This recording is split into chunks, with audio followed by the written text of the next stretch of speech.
Bonsoir les amis, je suis ravi de vous présenter maintenant, ce soir toute seule, Christophe étant embêté avec son ordinateur, les commentaires astrologiques pour la période du 28 juillet au 5 août 2022, la première phase de la deuxième lune d'été nord-hiver-sud. Donc, le soleil est dans le signe du lion depuis le 22 juillet. C'est donc le milieu de l'été chez nous qui se caractérise par le fait que le soleil éclaire toujours davantage l'hémisphère nord que l'hémisphère sud, mais maintenant de moins en moins le nord et de plus en plus le sud. Et cette dynamique, on l'appelle la lenteur d'excitation, c'est-à-dire qu'on est sur la lancée de la dominance du nord, mais maintenant elle diminue, c'est comme si on est lancé à grande vitesse et puis qu'on laisse aller, voilà, on est entraîné par le mouvement, mais ça diminue et c'est associé à la vitesse d'inhibition, c'est-à-dire le fait de savoir freiner et on manque encore un peu de réflexe peut-être, on est encore trop fort dans la lancée de l'énergie qui va se manifester au lion, l'énergie euh, individuelle qui, dans cette dimension à plusieurs, se rejaillit au milieu avec le lion. Donc, c'est la force, le lion, au milieu d'une saison en force d'inhibition, parce que c'est le rappel du Sud, donc le Cancer et la Vierge, qui sont aussi dans les signes de l'été nord, sont des signes en force d'inhibition. La tendance générale de la saison, c'est l'inhibition, puisque il y a un rappel du Sud, mais justement au milieu de la saison, il y a le phénomène d'induction. Donc la induction positive, toute la force du Nord se rassemble et dit c'est moi le roi, c'est moi le roi, c'est vraiment le roi lion, où l'individu se rehausse la tête par rapport à l'ensemble formé au cancer. Voilà, donc c'est l'extrait individuel qui s'exprime, l'individu s'exprime, et c'est l'affirmation du moi, effectivement, et du roi. Alors, soleil, lion, je retrouve la phrase de mon poème, là je ne l'ai plus en tête. Soleil, lion, non, je vous le dirai plus tard. Je le retrouverai pour la prochaine fois. Voilà donc la dynamique de cette période. Ça fait trop longtemps que j'ai écrit ce poème, je ne le sais même plus entièrement par cœur. Je vais vous le retrouver. Il est d'ailleurs sur le site déjà. Donc, nous allons maintenant partager, je vais partager avec vous les thèmes de ce moment. Donc, pour commencer, justement, on va regarder le thème du lion, hein, de l'entrée du soleil en lion. Ce n'est pas le thème du lion, mais c'est le thème de l'entrée du soleil dans le signe du lion en 2022. Ça arrive donc le 22 juillet à 22h06 à notre montre. Enfin, c'est arrivé. Donc, depuis le 22 juillet, nous sommes dans la dynamique solaire que voici, hein, un ascendant Verseau entouré par Pluton qui est encore en Capricorne et Saturne qui est tout proche. Mercure tout près du Soleil, là, qui vient de passer sa conjonction supérieure, qui est en Lion aussi, et tout près du descendant, qui fait et qui sont opposés les deux à Pluton. Et on remarquera aussi d'ailleurs que en déclinaison, Soleil et Mercure sont exactement à la même déclinaison, ce qui prolonge l'effet de la conjonction supérieure de Mercure. Alors donc, on a là Mercure, transcendance de la représentation, et Pluton, pouvoir de la transcendance. Donc, un petit coup d'œil sur le RET. Mercure, transcendance de la représentation, Pluton, transcendance de la transcendance, pouvoir de la transcendance, avec le Soleil, donc c'est du super Mercure. Là, on éclaire les profondeurs, là. Il y a beaucoup de révélations quand même, hein. Je reviens sur le thème, euh, de choses, de compréhension, des trucs remarquables avec le lion, hein. Le lion, l'adjectif remarquable, c'est complètement associé au lion. Alors, dans ce thème, hein, on en a déjà parlé, mais je refais un petit tour pour camper le décor solaire, donc que la Lune va actualiser à sa nouvelle Lune et puis ensuite à son premier quartier. Nous sommes donc là encore sur le thème de l'entrée du Soleil en Lion, qui est donc marqué, regardez bien, au fond du ciel par la Lune. Hein, on a un gros paquet en taureau, Mars-Uranus, au nœud ascendant de l'orbite lunaire, la Lune, qui vient juste de passer à son nœud ascendant. Donc tout ça en taureau, Mars-Uranus, heureusement, il y a la Lune avec, alors je repartage le RET. Mars, fonction pouvoir de l'existence, existence de l'existence, l'instant présent, ce qui s'acte ici maintenant entre deux entités à peu près semblables, ont des points communs en tout cas, c'est ça qu'on considère. Et Uranus, qui, elle, fait représentation de la transcendance, du niveau transcendance à la représentation. Donc, il peut y avoir une rupture entre les deux si cette survolonté uranienne ou ce surpouvoir uranien n'est pas dans l'axe réel de la vie, c'est casse, ça casse. Ça passe ou ça casse si ça ne passe pas par Mars. C'est là qu'il faut être aligné. Donc, si c'est aligné, ça passe. Alors, par bonheur, on a une petite lune. La lune, la lune est là. La lune fait le lien. Et cette lune, alors, je reviens sur les thèmes de nos candidats aux élections présidentielles qu'on avait étudiés. On a vu Nicolas Dupont-Aignan avec Lune-Uranus qui semblait être une intervention, voilà, qui apportait vraiment l'indication qu'il était vainqueur, je crois que c'est en 10 au final, qu'il apporte en tout cas la solution, le truc viable, le truc qui nous sort qui nous sort de l'ornière. Et donc avec Mars qui acte. Donc on est dans un climat social, ça remue vachement, c'est vachement révolutionnaire, et en même temps fondamentaliste quelque part, parce que c'est en taureau. Et c'est donc la Lune trigone à Pluton, on est dans et sextile à Neptune, un axe de vérité transcendantale. Là, où on est vraiment dans le déploiement des vérités quand même. Il y a des trucs incroyables qui n'avaient jamais été dits ni vus qui surgissent.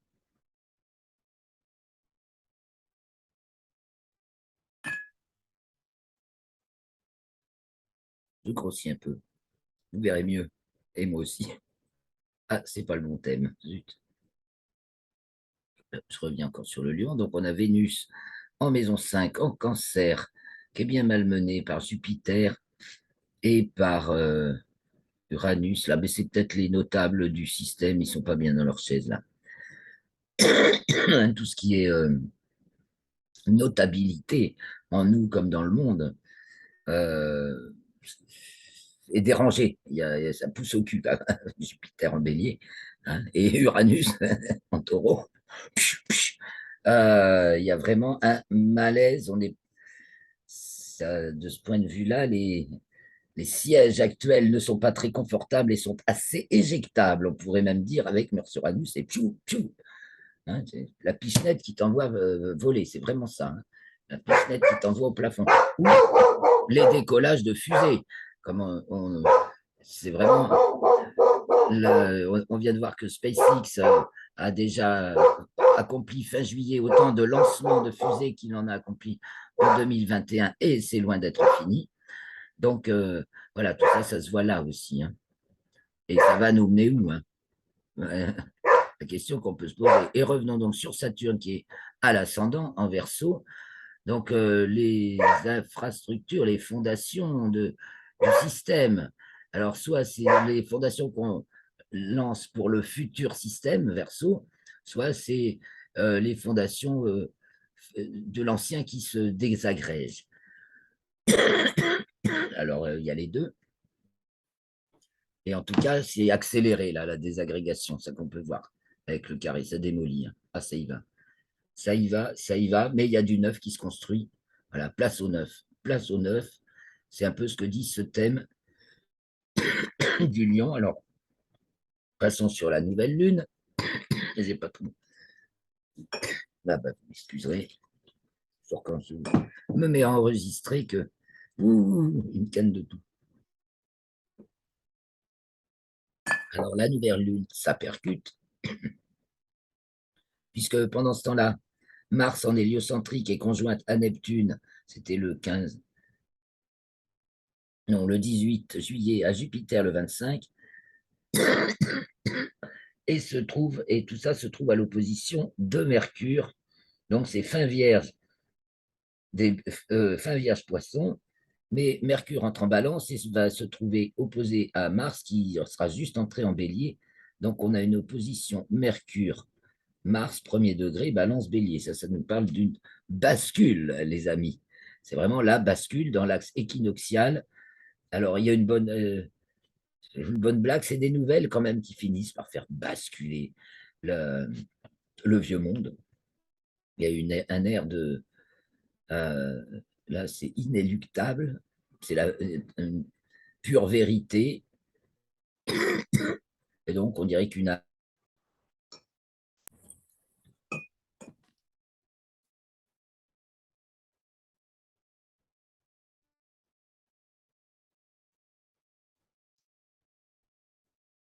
Bon, j'ai encore été coupé, mais l'enregistrement continue. Donc, je reviens avec vous, je repartage, je repars sur les thèmes.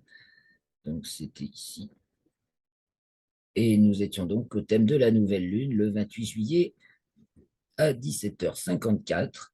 Et nous étions en train de considérer l'héliocentrique avec Mercure qui passe à l'opposition de Neptune, Jupiter et Mars, et se trouve à l'opposition de Mars dans le premier degré de la balance, alors que Mars est premier bélier. Ça se passe donc cette semaine, ça se passe le 30 juillet. Et donc Uranus, taureau, la conduite forcée, on voit la sénilité de Biden, mais c'est de plus en plus bidon, quoi. Voilà. On le voit, ça, là. On le voit. Et donc, je regarde maintenant le géocentrique du thème de la nouvelle lune, donc qui acte le soleil en lion et qui va nous occuper, qui va se dérouler sur le mois d'août.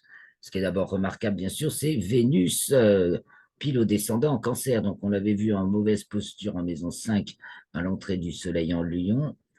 Elle était donc déjà dans le signe du cancer. En héliocentrique, est-ce qu'elle a changé de signe? Elle est en gémeaux pour l'instant. Et donc là, voilà, au descendant en cancer, ce coup-ci, il reçoit un petit trigone, un petit sextile de Mars, donc ce qui la conforte. Il y a du partenariat. C'est Vénus collective avec, en cancer. Elle est carrée à Jupiter, bélier. Donc on a des forces contradictoires euh, au niveau du pays et puis au niveau en nous aussi. Comment une nouvelle orientation, ça c'est sûr, de prendre des nouvelles organisations avec Jupiter Bélier, qui là ce coup-ci est trigone à la nouvelle lune. Donc ça nous fait une lune en santé, ça. Ah, nouvelle lune en Lion, trigone Jupiter Bélier, ça fait plutôt ça que je n'ai pas trop envie d'être malade. Alors il y a toujours ces histoires de Covid qui tournent, la maladie rebelle, évidemment, puisque plus on vaccine, plus les gens retombent malades. Ceci dit, j'ai l'impression ça, ça va faire quelques éclaboussures encore, mais évidemment, il y a cette volonté féroce de tenir, de dominer, de tenir les gens, de tenir les peuples, de tenir l'énergie, etc. Mais ça vacille, ça vacille, ça vacille. Voilà ce que je vois dans le thème de la nouvelle lune. Et donc, Vénus, voilà, elle est Gémeaux en héliocentrique, Cancer en géocentrique, donc solsticial, grande sens des ensembles, pleine d'énergie, mais très protectrice. Une protection pleine, très énergétique et vraiment en phase avec la Terre. Là, c'est du renouvellement de la. Waouh. Donc, tout va bien au niveau, que dire, au niveau météo, ça nous tempère, hein, ça tempère, Vénus, elle tempère là, en cancer, avec Mars, surtout que ben voilà, on peut peut-être faire des duos, un duel, des duels, un duo, pardon,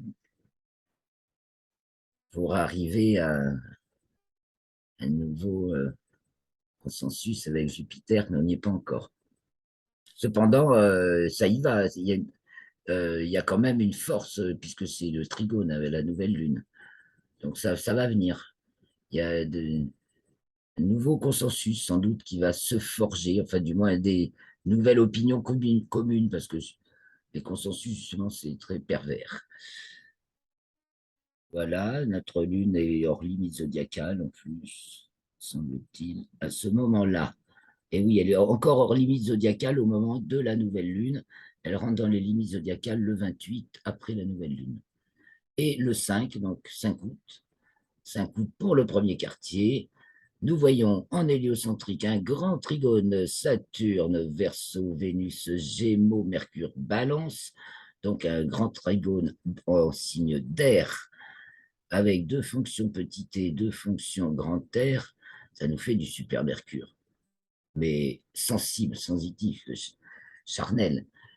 Donc ça va bien dans les têtes là, ça circule bien en accord.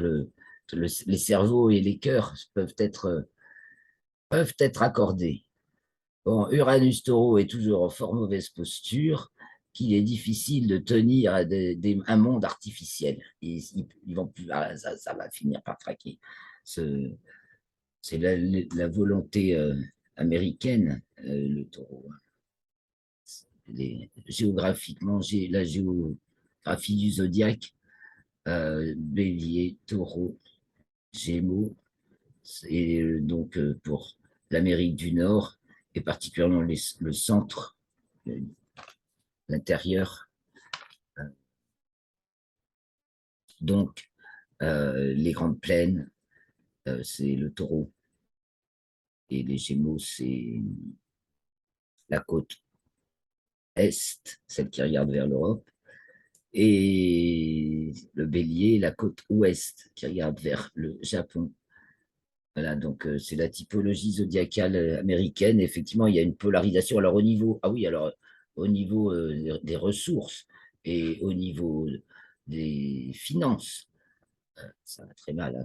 Ça se coupe grave, ça se coupe. Donc, période de crise, ça c'est sûr. Et ça crise, Mars-Uranus, voilà, nous y sommes. Donc voilà la conjonction qui se passe au nœud ascendant de l'orbite lunaire, hein, on n'a pas encore signalé ça, de Mars et d'Uranus.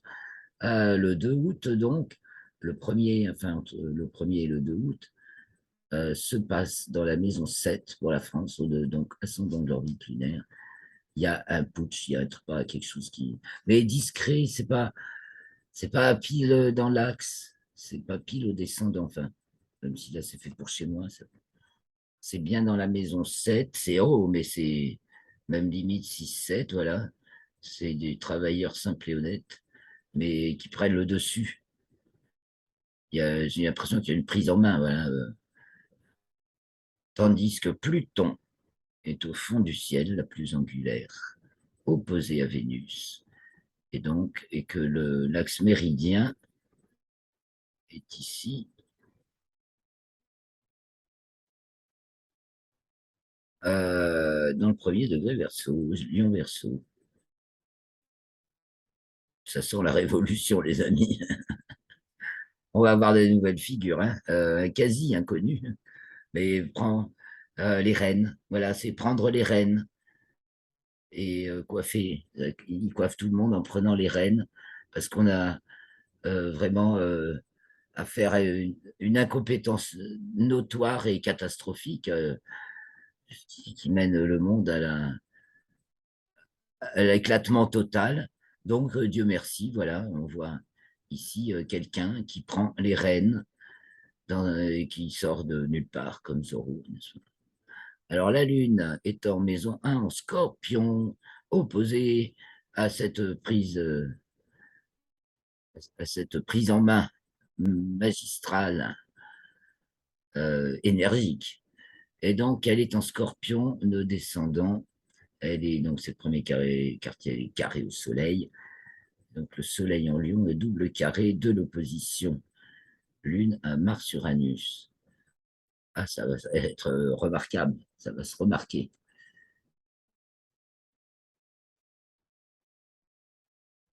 L'ascendant balance nous dit encore qu'il y a une balance, hein, une bascule. Et Saturne en verso en 4, opposé, donc toujours dans cette configuration qui est encore valide de Soleil et Mercure, mais Mercure vient d'entrer dans le signe de la Vierge, donc on perd la validité un petit peu, mais on est encore dans une dynamique voilà, très mercurienne, mais avec l'expérience de Saturne, le concret. On n'est pas que dans les élucubrations, on est dans je teste. Et on teste une nouvelle structure. Voilà ce que je peux dire là-dessus. Et donc, on n'a pas vu Neptune et Jupiter. Donc, Neptune en poisson en 5, détend l'opposition, Pluton, Vénus à Pluton. C'est bien, fait le lien, regardez. Donc, Neptune, existence de la transcendance, qui monte du niveau transcendance au niveau existence, avec détente de l'opposition, Vénus, Pluton, qui sont donc en rupture de niveau, puisqu'elles ne partagent pas le même. Elles ne partagent aucun niveau dans le RET.